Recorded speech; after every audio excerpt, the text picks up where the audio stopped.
A very good afternoon to everyone. Welcome to AKS IAS Academy. So here is your 2021 prelims, a very much verified key for the Indian economic questions.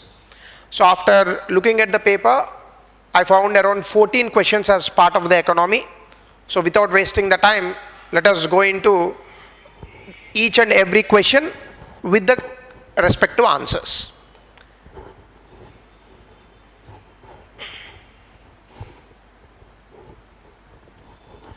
So here is your first question in the economy. The money multiplier in an economy increases with which one of the following? I would say this is an easy question. Anyone who is having the basics by studying the NCERTs can give the answer for this question. Actually, this question directly given from the 6th and 7th NCERT, directly from the paragraph itself, they have even copied the options also. And even this question is there in the back pages of the NCERT itself. Increase in the cash reserve ratio, so that is an absolutely wrong one, because if you increase the cash reserve ratio, generally the liquidity with the banks decreases. Increase in statutory liquidity ratio, both of them they can't exist at the same time as the answer. Increase in the banking habit of the people, increase in the population of the country. So definitely the answer is C here. So that is increase in the habit of the people. The moment people start putting more money in the banks, then banks would have more leverage to give more and more loans to other people. Ante general ga meer ee question lo chuste money multiplier effect ante ₹1 ఎక్కువగా పరివర్తనం చెందడం అన్నమాట. అంటే ₹1 ₹4 గానో ₹5 గానో కనిపిస్తూ ఉంటుంది. So అది జనరల్గా ఎప్పుడు జరుగుతుంది? దేశంలో ఉన్నటువంటి వ్యక్తులందరూ కూడా బ్యాంకింగ్ రంగంలో ఎప్పుడైతే ఎక్కువగా డబ్బులు పెడుతూ ఉంటారో డిపాజిట్ల రూపంలో, ఈ డిపాజిట్లు పెట్టిన తర్వాత బ్యాంకులు ఇంకా ఎక్కువ మందికి డబ్బులు ఇవ్వడానికి ఆస్కారం దొరుకుతుంది. సో ఎప్పుడైతే ఎక్కువ మందికి డబ్బులు ఇవ్వడానికి ఆస్కారం దొరికిందో అప్పుడు ఏమవుతుంది? ఎక్కువ డబ్బులు రొటేషన్ అవుతాయి. సో కాబట్టి answer C, no doubt, easy question. రెండో క్వశ్చన్ మీరు కనుక చూస్తే, with reference to India consider the following statements. Retail investors through demat account can invest in treasury bills and government of India debt bonds in primary market. ఈ question అసలు ఎందుకు ఇచ్చాడు అనే ఒక చిన్నదాన్ని అర్థం చేసుకుంటే, ఇలాంటి క్వశ్చన్స్ జనరల్గా మన చుట్టూ ఉండేటటువంటి సర్కామ్స్టాన్సెస్లోంచే మనకు వస్తాయి. ఈ మధ్యకాలంలో మనకి చాలా రకాల యాప్స్ వచ్చాయి మొబైల్ ఫోన్స్లో. ఆ మొబైల్ ఫోన్స్ యాప్స్ చాలా అడ్వర్టైజ్మెంట్లు కూడా చూపిస్తున్నాయి. ఏంటంటే మొబైల్ ఫోన్ యాప్తోనే మీరు రకరకాల స్టాక్ మార్కెట్లో డబ్బులు పెట్టచ్చు. సో ఈ ప్రకారంగా అడ్వర్టైజ్మెంట్స్ ఎక్కువ వస్తున్నాయి. ఈ రకమైనటువంటి డిజిటల్ మీడియం అనేది మనందరికీ దొరికింది కాబట్టి ఈ క్వశ్చన్ వచ్చింది. అంతకు మించి పెద్ద రాకెట్ సైన్స్ ఏం లేదు ఇందులో. సో డెఫినెట్గా మీరు ఫస్ట్ కనుక చూస్తే, retail investors through demat account can invest in treasury bills and government of India debt bonds. Negotiated dealing system. ఈ నెగోషియేటెడ్ డీలింగ్ సిస్టమ్ అనేది it is a online trading platform for the government securities which is actually started by the reserve bank of India. అది వాడు ఇచ్చినటువంటి ఒక option. మనం అది చూద్దాం. తర్వాత central depository services limited is jointly promoted by RBI and Bombay stock exchange. ఇవి options. అయితే డెఫినెట్గా నెగోషియేటెడ్ డీలింగ్ సిస్టమ్ అనేటటువంటిది ఆర్బీఐ తీసుకొచ్చినటువంటి ఒక online trading platform. So this is the correct statement. అలాగే రీటైల్ ఇన్వెస్టర్స్ అంటే ఎవరు? సాధారణమైనటువంటి ప్రజలు, అంటే మనం డెఫినెట్గా ఇప్పుడు మొబైల్ ఫోన్స్ ద్వారా డీమ్యాట్ అకౌంట్ ఓపెన్ చేసుకుని treasury bills government of India డెట్లో పెట్టచ్చు, తప్పేం లేదు అందులో. సో ఇది కూడా కరెక్ట్ ఆప్షన్. బట్ ఇక్కడ మీరు కనుక చూస్తే సెంట్రల్ డిపాజిటరీ సర్వీసెస్ లిమిటెడ్, ఇది కొంచెం ట్రికీ క్వశ్చన్. ఎందుకు అంటే జాయింట్లీ ప్రమోటెడ్ బై అంటే కలిసికట్టుగా ఎవరెవరు అన్నాడు? Reserve bank of India, Bombay stock exchange. Bombay stock exchange correct, కానీ అది రిజర్వ్ బ్యాంక్ ఆఫ్ ఇండియా కాదు. State bank of India, HDFC, bank of Baroda, ఇలాంటి కొన్ని బ్యాంకుల సమూహం కలిసి దీన్ని మెయింటైన్ చేస్తుంది, సెంట్రల్ డిపాజిటరీ సర్వీసెస్ లిమిటెడ్ అనేది. So third option is wrong. So కాబట్టి beauty of the question, third option already తీసేస్తే సెకండ్ది ఎలాగా కరెక్ట్ కాబట్టి ఆన్సర్ బి ఈజీగా వచ్చేస్తుంది. So answer to this question is B. So this is your second question. మూడవది, ఇది చాలా ఈజీ క్వశ్చన్స్. జనరల్గా ఎకనామిక్ క్లాస్లో వెరీ జనరల్గా అడిగేటటువంటి సాధారణమైనటువంటి ప్రశ్న ఇది. With reference to Indian economy, demand pull inflation అంటే డిమాండ్ ఆధారిత ద్రవ్యోల్బణము. అంటే డిమాండ్ అంటే ఏంటి? గిరాకీ. ఈ గిరాకీ ద్వారా వచ్చేటటువంటి డిమాండ్ పుల్ అంటే డిమాండ్ ద్వారా వచ్చేటటువంటి ద్రవ్యోల్బణం దేని కారణంగా వస్తుంది? డిమాండ్ అనేది ఎప్పుడు పెరుగుతుంది అసలు? సింపుల్ పాయింట్, మనకి జనాల దగ్గర డబ్బులు ఎక్కువ ఉన్నప్పుడు పెరుగుతుంది. అంటే you need have more money. More money అనేది ఎప్పుడు ఉంటుంది మీరు చెక్ చేసుకుంటే ఆన్సర్ వచ్చేసింది. ఎక్స్పాన్షనరీ పాలసీస్ అంటే ప్రభుత్వం కనుక ఎక్స్పాన్షనరీ పాలసీ అనే దాన్ని పట్టుకొస్తే ఎక్కువ డబ్బులు ఖర్చు పెడుతుంది. మీకు ఫిస్కల్ పాలసీ, మానిటరీ పాలసీలు చదువుతారు. ఎక్స్పాన్షనరీ, కాంట్రాక్షనరీ పాలసీస్ జనరల్గా ఏ చిన్న పుస్తకం చదివినా కూడా కనిపిస్తుంది ఇది. సో ఇది ఉంటుంది. ఫిస్కల్ స్టిమ్యులస్ అంటే మనం చేసినటువంటి ఆత్మనిర్భర్ భారత్ లాంటి ఉద్దీపన ప్యాకేజీలు అంటాం. ఈ ఉద్దీపన ప్యాకేజీలు అంటే ఏంటి? ప్రభుత్వం ఎక్కువ డబ్బులు ఖర్చు పెట్టి ఎక్కడైతే ఒక ఆర్థిక వ్యవస్థ కిందకి వెళ్ళిపోతుందో, అంటే రెసిషన్ అనే పదం వినే ఉంటారు మీరు, ఆర్థిక మాంద్యము, ఆర్థిక తిరోగమనం, ఇలాంటి పరిస్థితుల నుంచి బయటికి తీసుకురావడానికి ఎక్కువ డబ్బులు ఖర్చు పెడుతుంది. కాబట్టి ఈ రెండు ఉంటాయి ఆన్సర్లో. హయ్యర్ పర్చేసింగ్ పవర్ అంటే కొనుగోలు శక్తి ఎక్కువ ఉండడం. రైజింగ్ ఇంట్రెస్ట్ రేట్స్, మీరు సింపుల్ ఆన్సర్ అండి ఈ క్వశ్చన్కి. వడ్డీ రేట్లు మీరు ఎప్పుడైనా పెంచారనుకోండి, వడ్డీ రేట్లు మీరు ఎప్పుడైతే పెంచారో జనాలకి ఎక్కువ డబ్బులు దొరుకుతాయా, తక్కువ డబ్బులు దొరుకుతాయా? తక్కువ డబ్బులు దొరుకుతాయి. వడ్డీ ఎక్కువ ఉంటే మనం అప్పులు తీసుకుంటామా? తీసుకోం కదా. సో ఫిఫ్త్ ఆప్షన్ అసలు తప్పు. సో ఫిఫ్త్ ఆప్షన్ తీసేస్తే బ్యూటీ ఆఫ్ ద క్వశ్చన్, మీకు ఆన్సర్ వచ్చేసింది. అసలు ఫిఫ్త్ లేనిదే ఆన్సర్. ఇంకా మూడో ఆప్షన్, నాలుగో ఆప్షన్ మీకు తెలియాల్సిన అవసరమే లేదు అసలు. So A is the answer. So answer to this question is A. తర్వాత, in India the central bank function as lender of last resort. ఇది మనం ఎప్పుడు చెప్పేటటువంటిది. లెండర్ ఆఫ్ లాస్ట్ రిసార్ట్ అంటాం ఆర్బీఐని, రిజర్వ్ బ్యాంక్ ఆఫ్ ఇండియాని. అలా ఎందుకు పిలుస్తారు? ఇది చాలా కామన్ క్వశ్చన్. ఇది చాలాసార్లు ఇచ్చినటువంటి ప్రశ్నే, ఏం కొత్తగా ఏం కాదు. ఎన్సీఆర్టీ పుస్తకాలు చదివినా లేదంటే ఏదైనా ఒక మినిమం బుక్ చదివినా కూడా generally will understand this question. It is not that bigger rocket science question. So lending to trade and industry bodies when they fail to borrow from other sources. అసలు ఇది out of reach, అసలు ఏం సంబంధం లేదు, ఊరికి ఏదో ఒక option ఇవ్వాలి కాబట్టి ఇచ్చాడు. సో వన్ అసలు ఆన్సరే కాదు. Providing liquidity to the banks having a temporary crisis. ఖచ్చితంగా ఏవైనా బ్యాంకులు డబ్బులు దొరక్క ఇబ్బంది పడుతున్నటువంటి తరుణంలో ఆఖరి అస్త్రంగా ఆర్బీఐ దగ్గర నుంచి డబ్బులు తెచ్చుకుంటారు. ఇది correct. Lending to government to finance budgetary deficits, దీన్ని డెఫిసిట్ ఫినాన్సింగ్ అంటాం. అసలు దీనికి లెండర్ ఆఫ్ రిసార్ట్కి సంబంధమే లేదు. మీరు జనరల్గా ఎన్సీఆర్టీ బుక్ ఓపెన్ చేసి ఫంక్షన్స్ ఆఫ్ ఆర్బీఐ అన్న చదివారనుకోండి, మీకు ఇది కనిపిస్తుంది, ఇది ఉండదు. కాబట్టి 2 ఈజ్ ద ఆన్సర్. అంటే బి 2 ఓన్లీ, అది ఈ ప్రశ్నకి ఆన్సర్. తర్వాత ప్రశ్న, consider the following statement. The governor of RBI is appointed by the central government. ఇది కరెంట్ అఫైర్స్తో కాస్త మిళితమైనటువంటి ప్రశ్న. It's a current affairs question. ఎందుకంటే మీరు జనరల్గా యూపీఎస్సీ ప్రిపేర్ అవుతున్నప్పుడు పేపర్ చదివితే మీకు ఎప్పుడైనా కనిపిస్తుంటుంది, Raghuram Rajan recently removed by the government and in his place Shaktikanta Das has been appointed as the Raghuram Rajan after he was removed, Urjit Patel was appointed as the RBI governor. Once Urjit Patel resigned, Shaktikanta Das has been appointed as the RBI governor అని చదువుకున్నాం మనం. జనరల్గా RBI governor అనేటటువంటిది కేంద్ర ప్రభుత్వం చేతిలో ఉంటుంది. అందుకే ప్రభుత్వాలు మారినప్పుడల్లా ఆర్బీఐ గవర్నర్లు మారిపోతుంటారు. సో కాబట్టి ఇది correct statement. Certain provisions in the constitution of India give the central government the right to issue directions to the RBI in public interest. ఇది ఒక 10 నుంచి 30 సార్లు 20 సార్లు న్యూస్ పేపర్లో వచ్చింది ఉర్జిత్ పటేల్ గారు రాజీనామా చేసినప్పుడు. కాన్స్టిట్యూషన్లో అసలు ఆర్బీఐ ఎక్కడ కనిపించదండి, ఎందుకంటే రాజ్యాంగం కన్నా ముందే ఉంది ఆర్బీఐ. రాజ్యాంగం ఎప్పుడు వచ్చింది? 1949లో సంతకాలు పెడితే 1950లో జనవరి 26 నుంచి మొదలు పెట్టుకున్నాం. అప్పుడే రిపబ్లిక్ డే అని పిలుచుకుంటాం మనం, గణతంత్ర దినోత్సవం. సో ఆర్బీఐ అంతకన్నా ముందు వచ్చింది. ఆర్బీఐ చట్టం ఉంది 1934, 1934 act. So it was much older than constitution.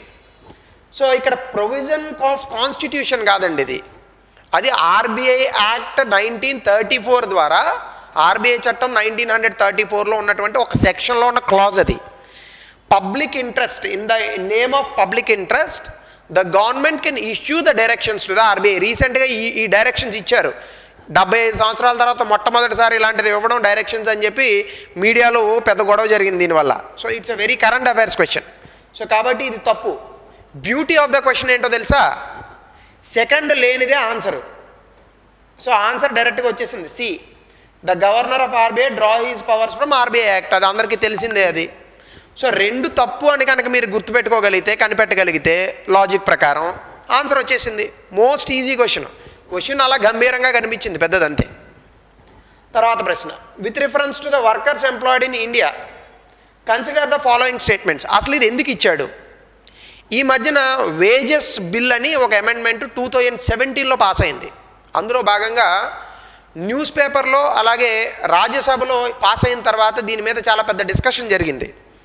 చాలాసార్లు న్యూస్ పేపర్లో ఆర్టికల్స్ కూడా రాశాడు. ఇటువంటి ప్రశ్నల ద్వారానే మనం అర్థం చేసుకోవచ్చు న్యూస్ పేపర్ అనేది ఎంత ఇంపార్టెంట్.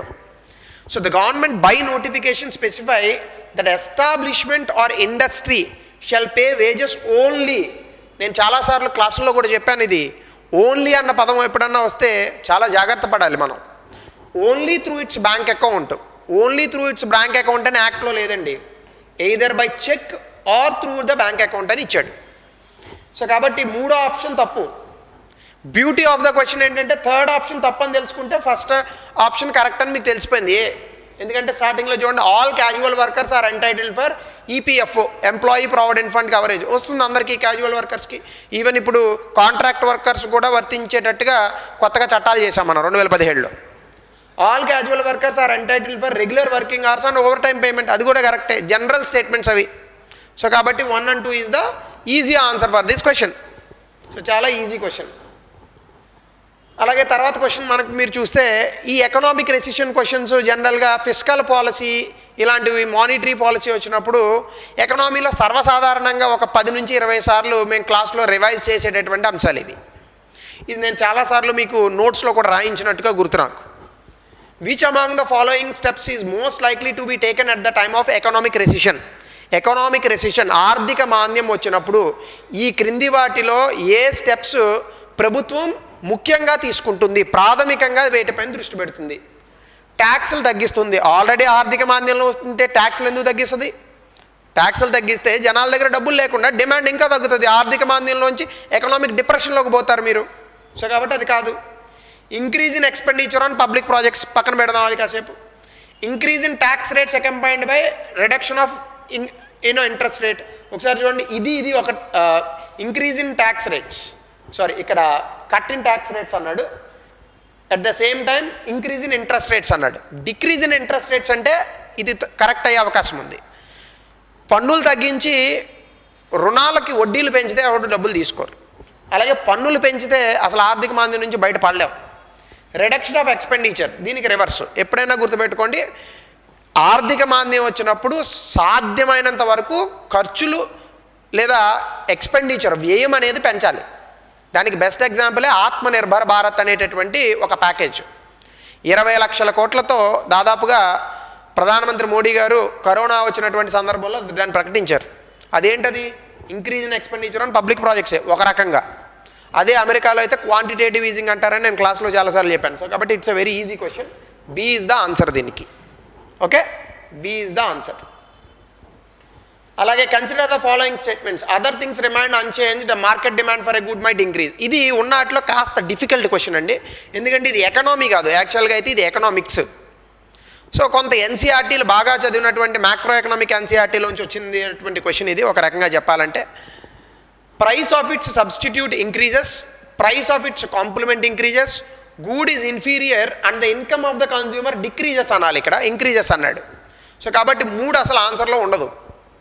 జనరల్గా ఇన్ఫీరియర్ గుడ్ అంటే తక్కువ ఉండేటటువంటి good, and the income of the consumer decreases. ఎప్పుడైతే income of the consumer decrease అయిందో ఆ ఇన్ఫీరియర్ గుడ్కి ఏమవుతుంది? మార్కెట్ డిమాండ్ అనేటటువంటిది పెరుగుతుంది అప్పుడు. సో ఇది తప్పు. కాబట్టి 3 మీకు తెలుసుంటే కనుక ఆన్సర్ ఏ వస్తుంది. సబ్స్టిట్యూట్ అంటే ఏం లేదండి, ఇప్పుడు యాపిల్స్ ఆరెంజ్ తీసుకోండి, ఒక్కొక్కసారి యాపిల్ ధర పెరిగినప్పుడు ఆరెంజ్ల ధర పెరిగినప్పుడు యాపిల్ ధర ఆటోమేటిక్గా పెరుగుతుంది, సబ్స్టిట్యూట్ అంటారు దాన్ని. Price of the complement decreases ఉండాలి ఇక్కడ. ప్రైస్ ఫాల్స్ ఉంటే జనరల్గా డిమాండ్ పెరుగుతుంది, అందరికీ తెలిసిందే. సో కాబట్టి పెద్ద మరీ కష్టమైన క్వశ్చన్ కాకపోయినా యావరేజ్ డిఫికల్టీ ఉన్నటువంటి క్వశ్చన్. సో ఏ ఆన్సర్ అవుతుంది ఈ ప్రశ్నకి? It's a very easy one, no controversy at all. With reference to urban cooperative banks in India consider the following statements. ఈ మధ్యకాలంలో 2020లో దీనికి సంబంధించి రాజ్యసభలో చాలా పెద్ద డిస్కషన్స్ వచ్చాయి, కొన్ని చట్టాలు వచ్చాయి, కొన్ని రూల్స్. అలాగే ఆర్బీఐ ఒక కమిటీని అపాయింట్ చేస్తే 4 tier structure to urban cooperative banks అని కరెంట్ అఫైర్స్లో చాలా ఎక్కువగా కనిపించింది. Urban cooperative banks generally they are regulated by 1949 banking regulation act. 1966లో ఈ యాక్ట్కి అమెండ్మెంట్ చేశారు. అందులో ఒక స్పెషల్ క్లాజ్ అది తగిలించడం కూడా జరిగింది. సో ఆ కాంటెక్స్ట్లో కనుక మీరు ఈ క్వశ్చన్ చూస్తే they are supervised by local boards. ఇది ఎంత తప్పండి, they are actually supervised RBI. మీరు ఈ క్వశ్చన్ డైరెక్ట్గా ఆన్సర్ పెట్టచ్చు. ఎందుకు అంటే అర్బన్ కోఆపరేటివ్ బ్యాంక్స్ అనేది స్టేట్ గవర్నమెంట్స్ పరిధిలో ఏమి ఉండవు, మీరు జనరల్గా ఎప్పుడైనా వెళ్ళుంటే. సో ఆ కంటెక్స్ట్లో స్టేట్ గవర్నమెంట్స్ ఎందుకు చూస్తాయి వాటిని? చూస్తే గీస్తే సెంట్రల్ గవర్నమెంట్ చూడాలా. సో కాబట్టి which of the following is are correct అని అన్నప్పుడు ఇక్కడే పోయింది అసలు. సో 1 కొట్టేయచ్చు. They can issue equity shares and preferential, general statement అది. They were brought under the purview of banking regulation act through an amendment in 1966. ఇందాక నేను చెప్పిందే 1966లో 1966 వి బ్రాట్ అన్ అమెండ్మెంట్. ఆ అమెండ్మెంట్ యాక్ట్ ప్రకారం urban cooperative banks they are generally supervised and regulated by RBI, reserve bank of India. So straight away question. So ఇచ్చిన most of the questions ఎలా ఇచ్చాడు అంటే ఒక్క స్టేట్మెంట్ మీరు పట్టుకోగలిగితే మిగిలిన స్టేట్మెంట్కి ఆన్సర్ దొరుకుతుంది. So that is there. Next question, Indian government bond yields are influenced by which of the following. ఇది కొంచెం డిఫికల్టీ ఉన్న question. Actions of the US federal reserve, జనరల్గా క్వాంటిటేటివ్ ఈజింగ్ ఈ మధ్యకాలంలో 2020 జూలై టైంలో న్యూస్ పేపర్లో ట్యాపర్ తంత్రం అని ఒక ఆర్టికల్ వచ్చింది. అంటే యుఎస్ ఫెడరల్ రిజర్వ్ చేసేటటువంటి కొన్ని ట్యాపరింగ్, ఎక్కువగా బాండ్లు కొనడం ద్వారా మిగతా దేశాల్లో ఉన్నటువంటి బాండ్ ఈల్డ్స్ అనేటి వాటిపైన ఎక్కువ ప్రభావం పడుతుందని చెప్పేసి recently there is one article in the news paper. So ఆ కాంటెక్స్ట్లో యుఎస్ ఫెడరల్ రిజర్వ్ వస్తుంది, ఖచ్చితంగా ఇన్ఫ్లేషన్ అనేటటువంటిది it will influence the bond yields. ఎందుకంటే ఇన్ఫ్లేషన్ బాగా పెరిగితే బాండ్ ఈల్డ్స్ తగ్గినట్టే కదా, రూపాయి విలువ తగ్గుతుంది కాబట్టి. అలాగే ఆర్బీఐ యాక్షన్స్ ఎలాగా ఉంటాయి కాబట్టి 1, 2, 3 all of the above is the answer. D ఈ క్వశ్చన్కి answer. So it is bit difficult question జనరల్గా. సో మొత్తం ఇప్పటి వరకు చూసిన దాంట్లో కాస్త కూస్తో డిఫికల్ట్ క్వశ్చన్ ఉందంటే ఇది ఒకటి.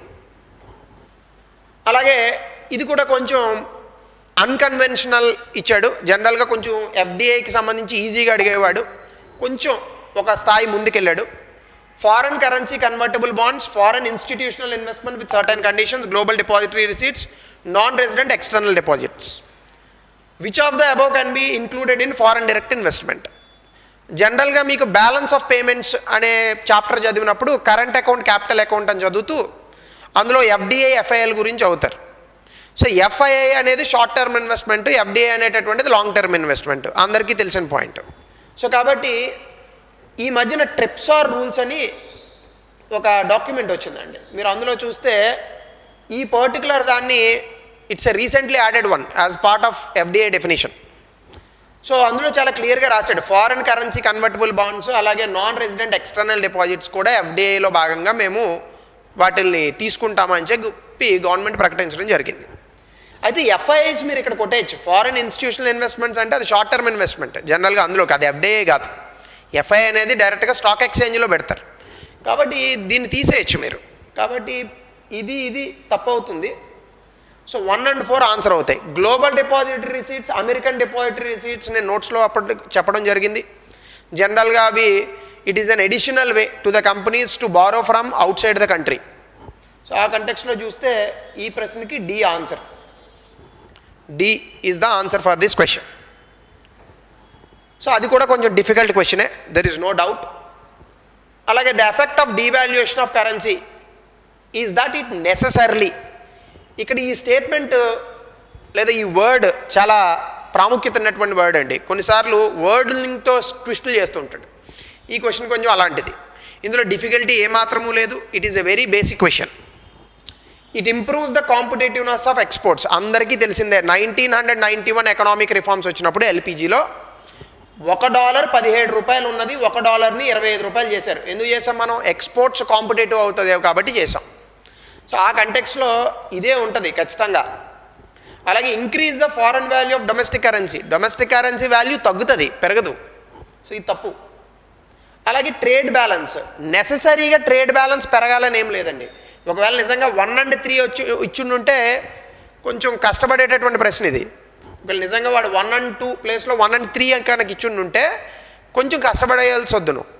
కానీ వాడు డైరెక్ట్గా 1 ఓన్లీ లేదా 3 ఓన్లీ అని ఇచ్చాడు కాబట్టి పెద్దగా ఇబ్బంది లేదు, డైరెక్ట్గా ఏకి వెళ్ళిపోవచ్చు ఆన్సర్. Easy question. అంటే జనరల్గా బ్యాలెన్స్ ఆఫ్ పేమెంట్స్ చాప్టర్ చదివిన ఎవరైనా కూడా ఎక్స్చేంజ్ రేట్ డిటర్మినేషన్స్ అవన్నీ రూపీ కన్వర్టబిలిటీ చదివినప్పుడు డీవాల్యుయేషన్ వల్ల ఎక్స్పోర్ట్స్ చీపర్ అవుతాయి, ఇంపోర్ట్స్ కాస్ట్లీ అవుతాయి, రూపీ ఎప్రిషియేషన్ వల్ల ఇంపోర్ట్స్ చీపర్ అవుతాయి, ఎక్స్పోర్ట్స్ ఏమో కాస్ట్లీ అవుతాయి అనేది అందరికీ కామన్గా చదివేటటువంటి విషయం అది. So it is a very easy question, పెద్దగా కష్టపడాల్సినటువంటి క్వశ్చన్ అయితే కాదు. అలాగే which of the following effects of creation of black money in India has been main cause of worry to the government? ఏముంటుంది, ఆప్షన్ చూడకుండానే చెప్పచ్చు. బ్లాక్ మనీ ఉండడం వల్ల ప్రభుత్వానికి ఏమవుతుంది, ట్యాక్సులు రావు, అంతే కదా. సరే, మనం ఎప్పుడు కూడా ఎలిమినేషన్ పద్ధతిలోనే వెళ్ళాలి కాబట్టి let us go. Diversion of resources to purchase real estate investment in luxury housing, ఇర్రిలవెంట్గా లేదు point. Investment in unproductive activities, jewellery మనకి అన్ప్రొడక్టివ్, ఆడవాళ్ళకి అన్ప్రొడక్టివ్ కాదు అది, సో ఇది కూడా కాదు. Large donation to political parties, అలా ఏం లేదు. ఇప్పుడు మీరు ఏదో బ్లాక్ మనీ ఉన్నంతలో పొలిటికల్ పార్టీస్కి వెళ్ళిపోయి డైరెక్ట్గా డబ్బులు ఇస్తారని ఏం అనుకోం మనం. ఖచ్చితంగా loss of revenue to the state exchequer, tax evasion అనేది జరుగుతుంది. ట్యాక్స్ కట్టరు ఎవరు కూడా బ్లాక్ మనీ కారణంగా. నల్లధనం అంటే ఏంటి, ట్యాక్సులు కట్టకపోవడాన్ని నల్లధనం అంటాం. So D is the answer for this question. అలాగే which of the following is likely to be most inflationary in its effect? ఇది 2013లో ఇచ్చినటువంటి ఆల్రెడీ ఇచ్చిన సివిల్స్ క్వశ్చన్ అండి, ఇదేం కొత్త క్వశ్చన్ కాదు. It is actually previous question. Repayment of public debt, అంటే పబ్లిక్ డెట్ తిరిగి కట్టడం వల్ల ఇన్ఫ్లేషన్ వస్తుందా, రాదు. Borrowing from the public to finance budget deficit, ఇప్పుడు మనం చేస్తుంది అది, దానివల్ల ఏమి ఇన్ఫ్లేషన్ రాదు. కానీ ఒకప్పుడు మనకి 2004 ఆ ప్రాంతం ముందు, 1997 ఆ ప్రాంతం ముందులో డెఫిసిట్ ఫినాన్సింగ్ అని ఒకటి ఉండేది. అంటే ఒకవేళ బడ్జెట్లో కనుక ఏదైనా డెఫిసిట్ వస్తే ఆర్బీఐ కొత్తగా మనీని ప్రింట్ చేసి ఇచ్చేది గవర్నమెంట్కి, దానివల్ల చాలా ఎక్కువ ద్రవ్యోల్బణం పెరుగుతుంది. ఆ కారణంగానే వెనిజులా లాంటి దేశాల్లో ఇప్పుడు అరడజన్ అట్టుపళ్ళు 600 రూపాయలకి 6000 రూపాయలకి వచ్చినటువంటి పరిస్థితులు. సో ఆ కంటెక్స్లో కొత్తగా మనీ ప్రింట్ చేయడాన్ని, creation of new money to finance a budget deficit, అది మోస్ట్ ఇన్ఫ్లేషనరీ అవుతుంది. ఎందుకంటే వాడు ఇక్కడ అన్నది మోస్ట్ అన్నాడు, ఇది కూడా ఇన్ఫ్లేషన్ వస్తుంది కాదని అన్ను, కానీ మోస్ట్ ఇన్ఫ్లేషనరీ అంటే కొత్తగా మనీని ప్రింట్ చేయడం. So in that particular context D is the answer.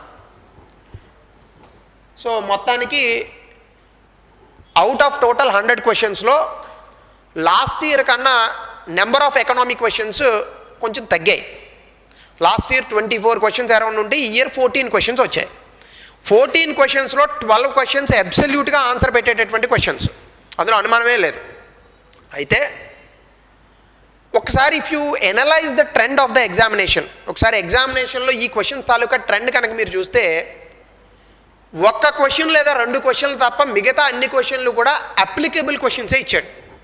ఆ క్వశ్చన్లో కూడా ఏదో ఒక స్టేట్మెంట్ మాత్రమే ఫ్యాక్చువల్ క్వశ్చన్ ఇచ్చాడు. అంటే ఇందాక మనం ఆ సిడిఎస్ లిమిటెడ్ ఏదో ఒకటి క్వశ్చన్ చూసాం ఆర్బీఐ, అది ఫ్యాక్చువల్ క్వశ్చన్. మిగతావన్నీ కూడా అనలిటికల్ క్వశ్చన్స్ ఇచ్చాడు. So this it self prove the point that Indian economy if you read only factual information, అంటే మీరు కేవలం బట్టి కొట్టే ఇన్ఫర్మేషన్ చదివితే దానివల్ల ఈ 14 క్వశ్చన్లో ఆన్సర్ చేయలేరు. ఖచ్చితంగా ఎనాలిసిస్, విశ్లేషణ అనేటటువంటిది ఎగ్జామ్కి చాలా ఇంపార్టెంట్ అనేది క్లియర్గా చెప్పేశాడు. Point number 1. పాయింట్ నెంబర్ 2, మనం రాసే నోట్సుల కన్నా కూడా క్లాస్లో ఉండేటటువంటి డిస్కషన్ ఎంత ఇంపార్టెంటో ఈ క్వశ్చన్లో వచ్చింది. ఎందుకంటే most of the questions, 90% of the questions క్లాస్లో డిస్కస్ చేసినవే వచ్చాయి, అందులో అనుమానమే లేదు. And if you open the relevant chapters, నేను ఆ పాయింట్స్ మీ చేత రాయించాను కూడా, ఎకనామిక్ రెసిషన్కి వీటికి సంబంధించి ఎక్స్పాన్షనరీ పాలసీస్ నేను డయాగ్రామ్లు అవి వేసి కూడా చూపించాను. So one thing we can make it very clear ఏంటంటే క్లాస్లో డిస్కస్ చేసుకోలేనటువంటి క్వశ్చన్లు ఏమీ రాలేదు. 1 or 2 క్వశ్చన్స్ మాత్రం కరెంట్ అఫైర్స్కి ఫ్యాక్చువల్ రిలేటెడ్ ఇచ్చాడు, అవి ఎప్పుడు ఉంటాయి ఆడ్ మ్యాన్ అవుట్. ఈ 2 క్వశ్చన్స్ తప్ప in all the angles the trend of the examination is definitely analytical. not factual. And definitely in the AKS Academy, whatever the classes we have provided, especially మన screen షాట్స్లో నేను పీపీటీలు వేసిన screen షాట్లో all the information is there. So మీకు కావాల్సినంత వరకు కీలో కూడా మేము ఇన్ఫర్మేషన్ ప్రొవైడ్ చేసేటటువంటి ప్రయత్నాలు చేస్తాం. తెలుగు మీడియం బ్యాచ్లో కూడా తెలుగు స్క్రీన్లో నేను ఇవన్నీ చూపించాను మీకు. అంటే I have given the Telugu version of the information also. అంటే పూర్తిగా మార్కెట్లో ఎక్కడా లేని విధంగా పూర్తి తెలుగు డేటాతో ఈ మొత్తం ఇన్ఫర్మేషన్ని ఎక్స్ప్లెయిన్ చేయడం జరిగింది. ఆల్మోస్ట్ ఆల్ అందులోంచే మనకు అన్ని క్వశ్చన్స్ ఇచ్చే. So there is no doubt. So if you have answered these questions well, you will be have a definite edge in the examination. Cut off expectations, key, ఇంకా అవన్నీ కూడా మన AKS వెబ్సైట్లో అలాగే యూట్యూబ్లో ఆల్రెడీ మేము పెట్టడం జరిగింది. So you can avail all that information definitely. And this session will be continued for the next subjects also. So thank you, and those who have written, all the best for your mains examination. And when comes to your mains preparation also, we are all here in the AKS Academy to provide the further information, especially mains maximizer and ostundi. So you can look into those things. Alage we have a separate test series for the mains people also. So all these things you can avail in the AKS Academy. And thank you very much.